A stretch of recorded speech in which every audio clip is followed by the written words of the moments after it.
In 1988, Ron Howard stood on top of Hollywood as one of its brightest young directors. After years of moving from child star to seasoned filmmaker, he had finally built a reputation for delivering heartfelt, crowd-pleasing hits. But that same year, a single movie would drag him into one of the most painful chapters of his professional life.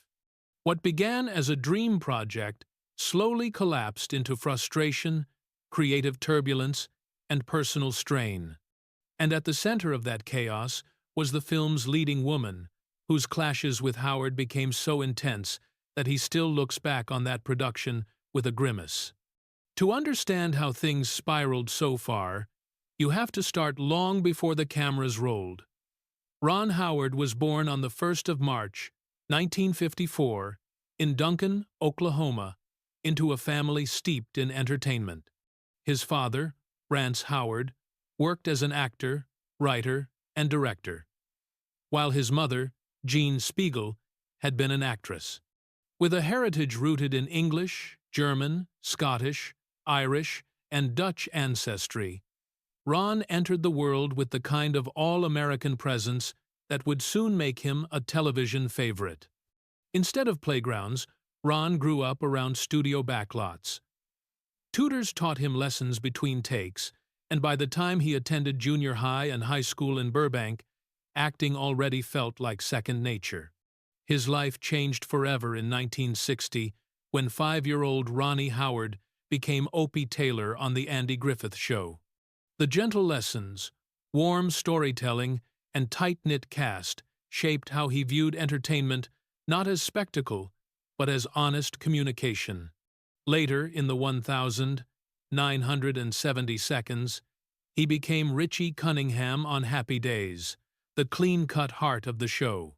His chemistry with Henry Winkler, who played Fonzie, helped turn the sitcom into a cultural landmark. Yet, even as audiences adored him, Ron found his attention shifting behind the camera. Directing called to him more loudly than acting ever had. He got his chance in 1977 with Grand Theft Auto, his first feature directing job. More directing followed throughout the late 70 seconds and early 80 seconds, but the game changer arrived in 1982 with Night Shift. Then came two major hits, Splash and Cocoon, which pushed Ron into Hollywood's A-list of directors. From the outside, he looked unstoppable. Behind the scenes, he was privately struggling.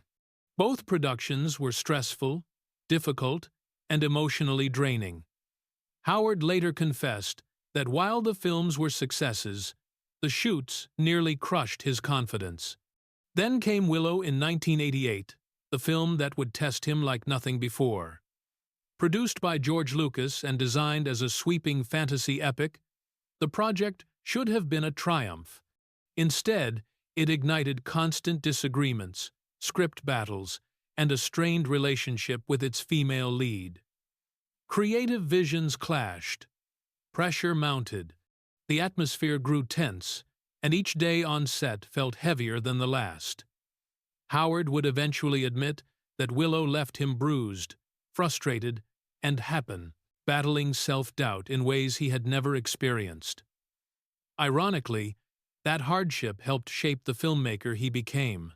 After surviving Willow, Howard went on to create some of Hollywood's most acclaimed films: Apollo 13, A Beautiful Mind, Cinderella Man, and Frost. Nixon.